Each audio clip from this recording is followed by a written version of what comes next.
Right now on Amplified, lessons learned from an engineer leading the charge for renewable energy in Ireland. You know, as an engineer, you can have the most perfect plan on paper, but unless you actually meaningfully engage with your stakeholders, that's maybe where that plan will stay, possibly, is on paper. You know, it's one that I took away and I've learned a lot from that experience. Hi there, my name is Dusty Rhodes and you're welcome to Amplified, the Engineer's Journal podcast. Energy demands are skyrocketing and the system needs upgrading. But how are we ensuring a reliable electricity supply and embracing renewable resources? Today, we're joined by a principal engineer who will share EirGrid's ambitious plans to transform the power system and accommodate 80% renewable energy by 2030. She'll also fill us in on the vital role of engineers in this transformation, the complexities of integrating renewable energy and overcoming regulatory hurdles. It's a pleasure to welcome a fellow of Engineers Ireland and a leader with 2 decades of experience in this field, where today she is Head of Engineering at EirGrid. Louise Flanagan, you're very welcome. Hi Dusty, how are you? Really nice to talk to you.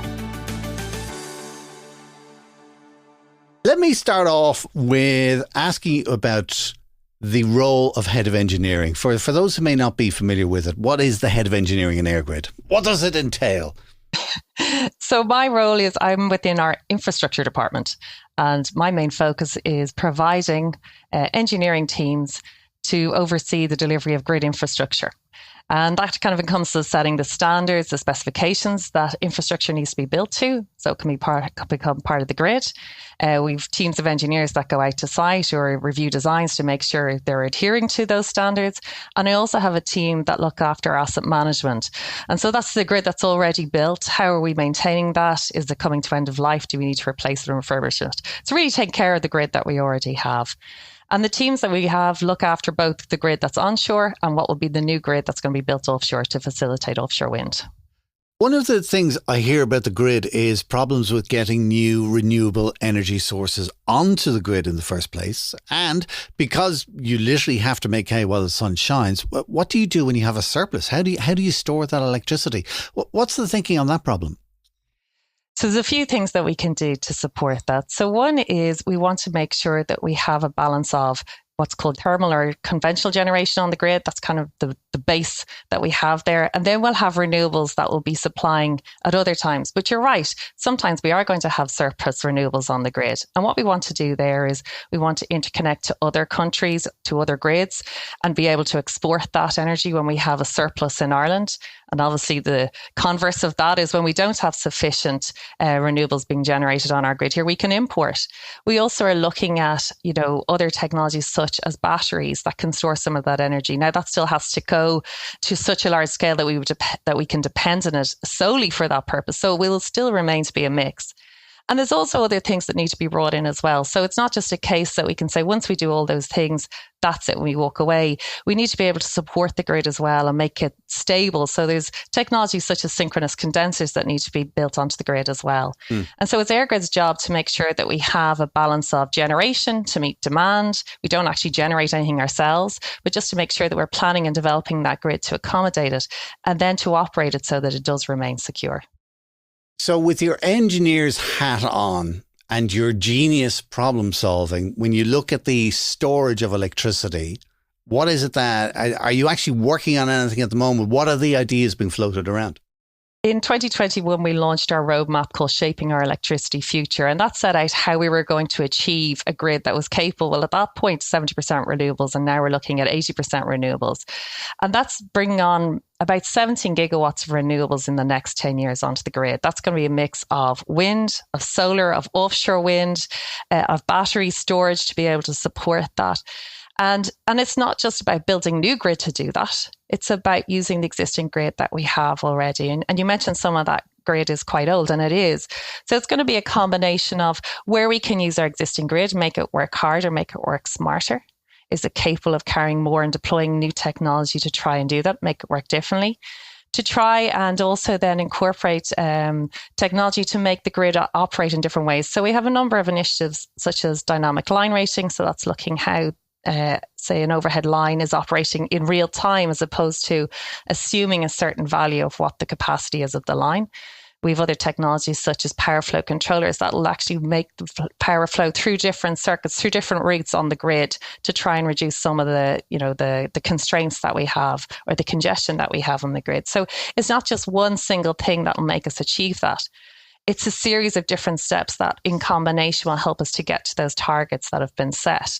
We'll also need to build new grid. That is also there. That's a need that we have. So we need to build more transmission lines, more substations as we realize that growth over the next 10 years as well. So it's not just a combination of bringing on renewables. We're also seeing growth in demand on the island.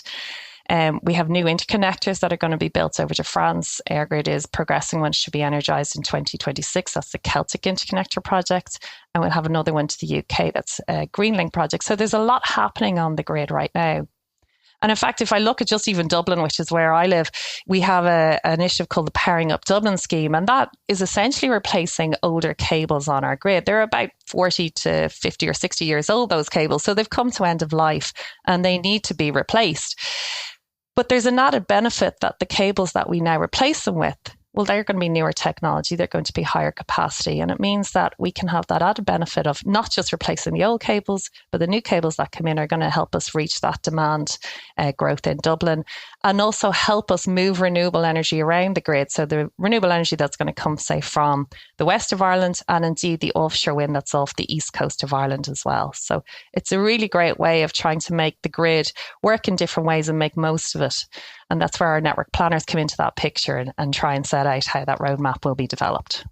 And because, I mean, what I hear is that, the EirGrid, the whole grid needs, it's been there for 100 years and we need to put a new one in. All right. Now that's my uneducated view of what I'm hearing. And you mentioned about certain parts of the grid reaching end of life, which of course it does. Yeah. Roughly, if you were to throw a percentage on it, all right, and I'll say that I'm not going to quote you on this because I can't ask for statistics, but do you think like we're at a stage where half of the grid needs to be replaced or a quarter of it needs to be, or all of it needs to be replaced? No, it's nothing like that. I mean, what we have is we've had different stages of building the grid depending on what was needed. We would have had large generation plants, say, built in the 80s or the 90s. And then, when we had 2020 targets, we had a significant amount of grid built again to accommodate that, to get to 40% renewables. There's been a huge amount of investment in the grid. This is just an increased step change. And we're going to be investing billions of euros into developing new grid. I mean, at the moment, we probably have in the region of 200 substations. There's about 7,500 kilometres of circuit. And we estimate that within the next 10 years, we're probably going to see an increase of that number by about 30% of new assets onto the grid. So it's quite a considerable increase. And as I said, where we have maybe some of the circuits that are older and that we want to replace them, we're going to replace that with newer technology so we can make the most of the grid that we already have. How do you approach that problem then of asset management and innovation? Because firstly, you're looking at what's there, what you might need, and then you're looking at what you have now. And I mean, it's terrific looking at new technology, but not all of it is going to be here in 10 years' time. Do you know what I mean? Something else would have come along to replace it. So when you're thinking about asset management and innovation, what is the little checklist of things that you do off in your head? Well, for me, it goes right back to the start of what is our obligation. It's a license obligation, a statutory obligation. Safe, secure, reliable transmission system. And when you're making that investment decision and when you're making decisions about replacing existing assets, that's what I would have in the back of my mind. Is what we're doing, like, are we achieving those objectives right now, or do we need something new to do that? And will it do that in 10 years' time? Will it be able to do it in 20 or 30 or 40 years' time? And that's the horizon that you're looking at. Like, we need to build grid to last because it takes quite a long time to deliver. Right? By the time we go through planning what's needed, then actually, engaging with our stakeholders, with communities, with landowners on delivering that infrastructure, going into the planning process, and then we, work very closely with ESB networks for the delivery side of it. It can take quite a number of years to deliver on that infrastructure. So we want to make sure that what we're deciding on is built to last for decades. And it is that kind of future generations that we're thinking of, and when we have that purpose in mind. So then when you were thinking about what you have to do, say 2025 next year, okay? What's your own biggest personal challenge that you're thinking about for next year? You go, oh God, I have to sort this. Well, is immediately ahead of me in the short term is about some of the newer projects that we want to deliver over, say, in the west of Ireland. So the North Connacht project, we have deployment of new technology onto the grid, but also we'll be looking at what are those, say, circuits or substations that now need to be revisited and see if they're operating correctly or have they come to end of life. So it'll start to look at what that portfolio for the future brings. And also the accommodation of offshore wind, because the target is to get 5 gigawatts of offshore wind connected by 2030.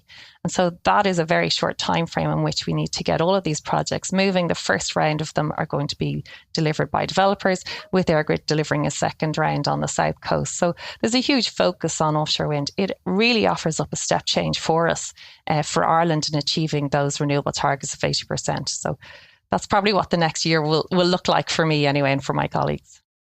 Keeping in mind that Ireland is aiming to have 80% of the electricity generated by 2030, there's one point that I always hear where it's a clog point in any major project or infrastructure or whatever it is, and it's always the planning system. It's a bottleneck, and it's a bottleneck for renewable energy projects as well as anything else. Is this causing any concern for future-proofing the grid?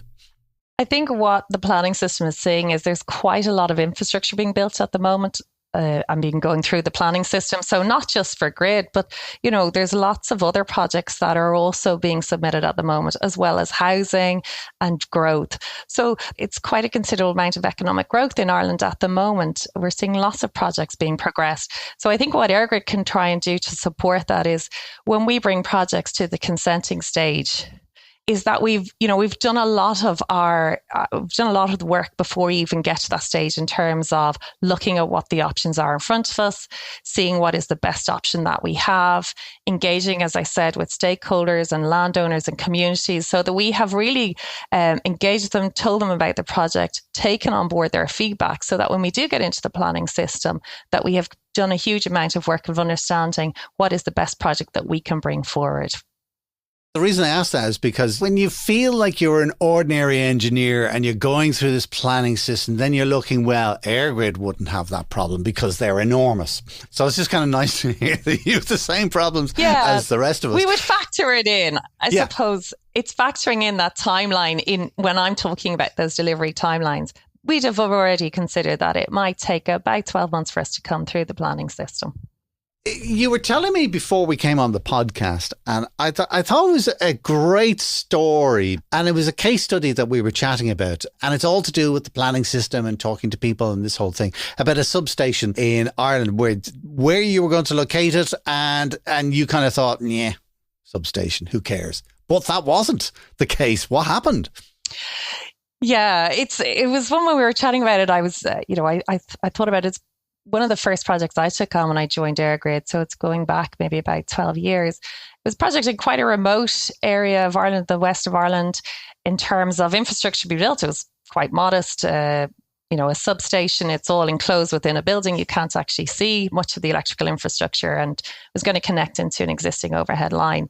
So I suppose from my perspective, I thought it was going to be quite a short project and quite maybe quickly into delivery. And as always, we engage with our communities when we're going to deliver infrastructure.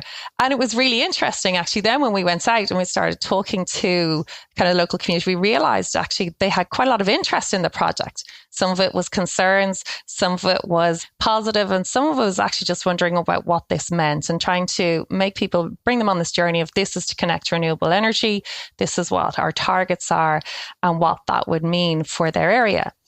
And I suppose initially there was, as I said, there was some concerns about this. And it's probably what a lot of engineers might face when they're delivering infrastructure projects and you engage with the community at first, is you need to explain what the need of the project is, but then also listen and take on board that feedback. And what the community asked us was, could we look at some of the other options? And some of the options we had ruled out because they were maybe more technically challenging or had maybe more environmental management for us to contend with. But we did give that commitment. We said, we'll go back and look at it. So through, I suppose, a period of maybe 12 months, we looked at other options that were available. Some of them we still ruled out, but there was one that we said, look, actually, we might be able to take this further. And we had a look at that. And bearing in mind, there's, wind farms that are waiting to connect into it. So there's still a need to progress the project and keep momentum going.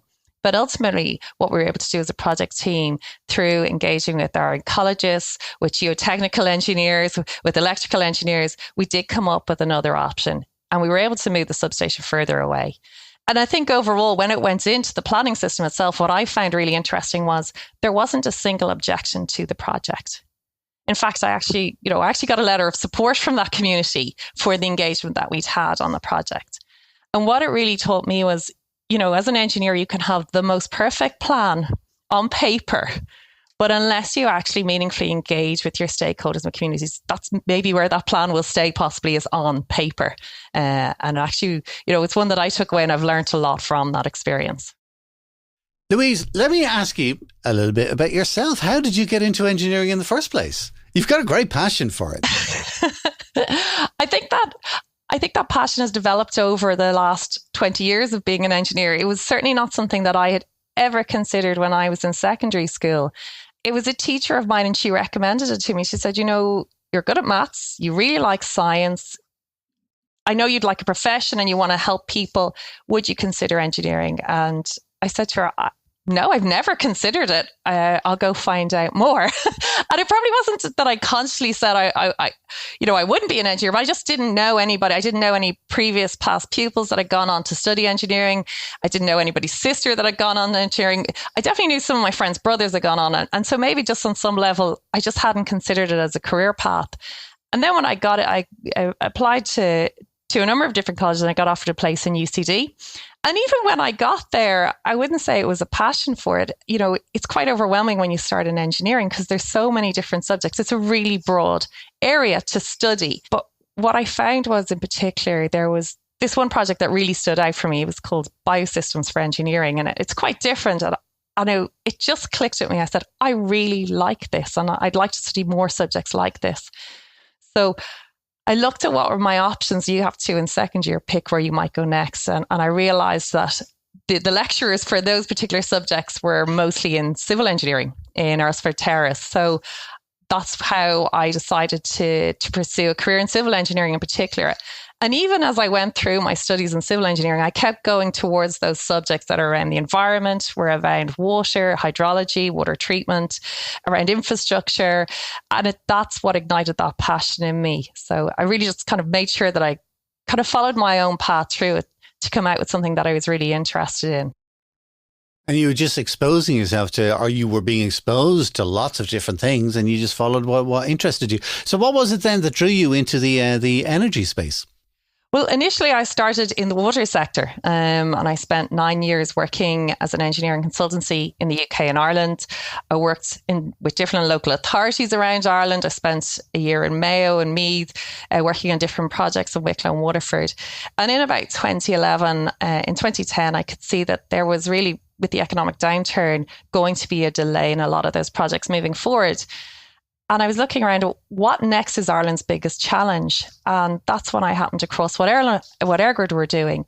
And it just, once again, just resonated with me, this idea that engineers could bring about solutions and to be part of that solution and that need for new infrastructure. And I had a lot of experience in delivering for the water sector that I could bring their transferable skills over to the energy sector. And that's where I've stayed now for the last 13 years. And that's where my passion is, that idea that you can leave a very sustainable legacy, a very positive legacy in what you're doing as an engineer. You mentioned that when engineering was suggested to you, you didn't know any of your own cohort who'd gone for it, but you knew some people's brothers and whatever had gone for it. Something that you're very passionate about is women in engineering. In your role at the moment, what is the important thing about the shortage of female engineers in Ireland? I think firstly, there is a shortage of engineers in Ireland. And then there's definitely a shortage of female engineers in Ireland. I think the statistics are that about 23% of engineers coming out of university are female. And that drops significantly to about 12% actually entering into the workforce. So, but there's huge programs to try and encourage young girls and women into STEM subjects such as engineering. Employers such as EirGrid take a very positive view of trying to encourage engineers to encourage women to take up engineering as a profession. In fact, we have a very active graduate program where you'd see maybe 50% of our graduates are female. and to try and support that. But it is certainly a stark figure, and I'd like to think that, other people might follow maybe a similar path that I have, or see that it can be done. I actually heard someone at a conference recently saying you can't be what you can't see. So if you don't see someone that has gone on to take up a more senior role in an organization or as an engineer, if you're maybe earlier in your career, it might not be such a clear path for you. Now, a lot of people might be looking at you because you're the first female as the head of engineering in EirGrid. What does that mean to you? I'd like to think, once again, there's an opportunity to be a role model, and to show that you can take up a senior level position, a senior leadership position within an organization that is technical. I don't need to have all the technical experience. I need to make sure that I have technical experts in their field as part of that team. And that will be made up, of people that have different disciplines, and diversity is key to it. It's not like you just want to say it's just gender. It's about really supporting diversity on a team. And that's where that collaboration and that different perspectives is really borne out. But certainly I think being female head of engineering and asset management does show that, this is something that is achievable if you want to go down this route and go into a leadership role or go into a management role, but still have a technical aspect to your career. And what do you think holds women back from careers in engineering in general? I think for maybe for some girls and women, it's like what I went back to at the start. If there isn't a significant number maybe going forward from your class, or that you don't know a lot of your peers that are going forward, you might not maybe consider it as an obvious choice. So that's why I think the STEPS program is really good. And then, when you go then through university, as to where do I go next? And I think that's really good. If you're coming out of university, is go, which employers are the ones that are actually promoting diversity, that are actually genuine and credible about offering up diversity in the workplace. And the numbers speak for themselves. And as I said, it is challenging with only 23% of graduates actually being female, to make sure that then that organization encourages female participation in the workplace. Then there's other stages of life that might become more difficult with families, etc., or people having caring roles. And that can disproportionately affect women. But certainly I'd like to think that if that's something that you want to achieve and you want to go on, then you will find the right balance. And there are good employers out there that will support you in that. I love how you use the word diversity, because you need people of different backgrounds, different skills, different education, different nationalities. Different genders is just another thing on that list. If you were speaking to a female engineer, and I'm sure you probably do, who's feeling a little stuck in her career and is kind of, what advice do you give them? I think it's about finding that passion. What do you enjoy doing? And then finding a balance to make it work for you. If you have a clearer idea where you want to go and you can see a path, or maybe there's someone just that little bit ahead of you on that path, and then you can turn to them and ask them for advice, ask them for feedback. And also, it's not that men don't have a role to play. I think men are very supportive of encouraging diversity, encouraging gender diversity, and supporting women to going on further in their careers. And it's about normalizing the fact that in those caring roles, it might also be, a man that has to take on those caring roles, and it's just normalizing it for everyone. I think that's a really positive part of it. But certainly if there was a woman joining my team, and I do have a few, I would certainly say, go for what ignites the passion in you, go follow that. You might have to take a little break here and there as other commitments come up in your life, but just try and find a way back in if that's something that you want to do. And that's just brilliant advice in general to anybody. I think is something that I've definitely found to be true in my own life, my own career. I want to get back to EirGrid, because I'm thinking about what you said earlier about many of the projects that you're working on at the moment, many of the projects which are being worked on at the moment, because you don't generate the electricity, you just get it from A to B. There's a lot of wind, solar sites being located, and you've mentioned the west of Ireland a number of times. What plans does EirGrid have to improve how we're getting power from the west of Ireland to the east coast, where the majority of the population are, or to anywhere else in the country? You know what I mean? Yeah.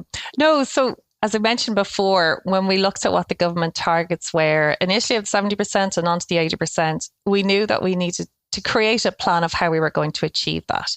And there was a roadmap put in place, which is called Shaping Our Electricity Future, as I mentioned previously. And we had a huge amount of engagement with industry, with stakeholders, with communities, with local authorities, to explain what the need was and what did they think we could do to achieve that. And part of that is what's called a plan-led approach. So that synergy between where do we have capacity on the grid, and where could we place renewables, or where should we consider demand? So it's really, once again, using that grid in a smarter way than just saying, okay, we'll just keep building in the one place and try and build more grid to get it from A to B. Is say, well, actually in location C, we have capacity there. And so that would be a really clear signal to say, what about considering locating wind farms or solar farms or offshore wind in that location? Because that's currently where we have capacity on our grid. And then also signaling that this area actually does need reinforcement. We will need to build grid here to support that. And that will take some time. And this is our timeline to do it. It's also about looking at the technologies that I mentioned previously and deploying them throughout different parts of the grid to try and make it work differently. So it's looking at the grid is one thing. It's not separate grids. It's one grid for the whole island. So to see how that operates all together. And so we have a huge amount of growth on the East Coast. And as you mentioned, we have renewables on the West Coast. But what I see as a major step change is offshore wind, because that's now located on the East Coast. And, there's, maybe 3 to 4 gigawatts of offshore wind being planned at the moment for the East Coast of Ireland. And that's right off the coast of Dublin. So I think that really is a big change of where we can see renewable generation right on our doorstep for those that live in Dublin. It's not going to mean that we don't need the other onshore wind that's going to be built in other locations, or the solar energy that's going to be built maybe in the south or other areas such as the south coast for offshore wind. We need it all. But it's around that, how do we plan it out better in that systematic way? And it's a very doable thing, because you only have to go on your holidays and realize how big other countries are. And then you come back to our little rock just on the precipice of the Atlantic, and you kind of go, if I drive for more than 3 hours, I'm going to drown. So it's kind of, it sounds like a huge project. Go West Coast to East Coast. But when you think about it, anyways, that's a whole other thing. Listen, Louise, I wanted to ask you about, like a lot of engineers listen to the podcast who are working in various engineering firms around the country. You have their ear at the moment. What would you like to say to them in relation to their work and EirGrid and connecting with EirGrid, or planning to work with EirGrid, and what's coming in the next few years? Well, I think probably what I've outlined to you, just so you could probably imagine, there's quite a considerable amount of work in transforming EirGrid's power system, for generations to come. And this isn't going to be something that's delivered tomorrow or the year after. So we need a huge number of professionals to join us in that challenge. So it could be engineers, ecologists, planners. So, I think if anybody was listening and they wanted to be part of that story, that they're interested in that journey that we're going on, that are interested in the likes of sustainability and leaving a very positive legacy. And actually, I talk to people from around the world, and it's really interesting. The number of people that I talk to of engineers are saying, I want to make a positive difference, particularly around climate change. And they see this as one of the biggest global threats that we have. And they look at Ireland, they look at EirGrid, and they tell me what you're doing there is so transformational, that it's so different, that they want to come and join us and be part of that. So maybe that's what I would say. If anybody is listening and they think that's something that they'd like to contribute to or be part of that, I'd maybe suggest even check out our website. We've lots of roles there that might be of interest, but even just to find out more about what we're doing and reach out, even if you're in a community that maybe sees one of our projects coming nearby. Are there any particular qualities or skills that you're looking for? At the moment, we're certainly looking for lots of different skills, and it's not even just engineering, but certainly electrical engineering, mechanical, civil, process, environmental. I think engineers certainly have a way of thinking and problem solving that lends itself to what we're trying to do. So it's not just one type of engineering, one discipline, but also, as I mentioned, there's other professionals that we need. And then obviously there's other supporting professions that we have. We've solicitors working for us. We have people that work in finance. Our IT sector is massive. And even when you look at where the grid of the future might go, technology plays a massive part of that, of IT and AI. So there's plenty of opportunity there. It's not one profession that's ever going to deliver this on its own. It's going to be a whole diverse range of skills that we need. Looking back on your career, was there any particular incident or story where you learned like a big life lesson and just kind of went, whoa, and it's stood to your benefit since? That's a really good question, Dusty. I think in my experience over the last, as I said, the last 20 years, particularly in project management, what I've learned is about planning for, risks that are unplannable. It's like you can have a really good schedule, you're going to deliver a project by X date, and then suddenly something comes out of the blue and it throws those plans into disarray. And I think what I've learned over time is just, it's planning for those maybe foreseeable risks and then having that contingency for the unforeseeable, the unknown. And I think, engineers and project managers tend to be more optimistic in our outlook. If we were pessimistic, we probably wouldn't try and do anything. So you tend to probably err on the side of optimism. And you need to and that's part of the leadership, although project management is one part, but leadership is getting people to buy into what you want to deliver and to want to help you and assist you in that. And, it's not that you're lying, it's that you actually want to drive that on yourself and bring people along. So I think it's about, what I've learned is probably having a certain amount of contingency and a plan B if you don't end up doing what plan A was, and being able to keep that momentum going. Without mentioning any names or places or years, what happened with that you learned that lesson? I think it probably even goes back to that previous example that I gave you, because I would have thought that I would have gone in maybe with the exact plan that I had on paper in a very short period of time and come out with a decision from onboard Planola in X many months. I probably would have, even at that stage, probably factored in even a more prolonged planning decision. Maybe it would have gone to oral hearing. But actually, by doing it the other way around, by spending the time in that development phase prior to going for planning, that took a lot longer. That took a year extra onto that project, which is quite a long time. But actually, on the other side, it saved a huge amount of time because it gave certainty. And that was the point. We came out the other side with a decision that had no conditions and it was able to go forward. So I think for me, it's about putting a lot of effort into the planning stage and leaving room for that contingency. So that's a project that I was thinking of in particular where, it may set you back in one way, but you actually end up making the time up and giving that greater certainty for things to move forward. Well, listen, it's been absolutely fascinating and inspiring chatting to you, Louise. If you'd like to find out more about Louise and some of the topics that we did speak about today, you'll find notes and link details in the description area of the podcast. But for now, Louise O'Flanagan, Head of Engineering and Asset Management at EirGrid, thank you so much for joining us. Thank you very much, Dusty. If you enjoyed our podcast today, please do share it with a friend in the business. Just tell them to search for Engineers Ireland in their podcast player. The podcast is produced by dustpod.io for Engineers Ireland. For advanced episodes, more information on engineering across Ireland or career development opportunities, there are libraries of information on the website at engineersireland.ie. Until next time, from myself, Dusty Rhodes, thank you so much for listening. Take care.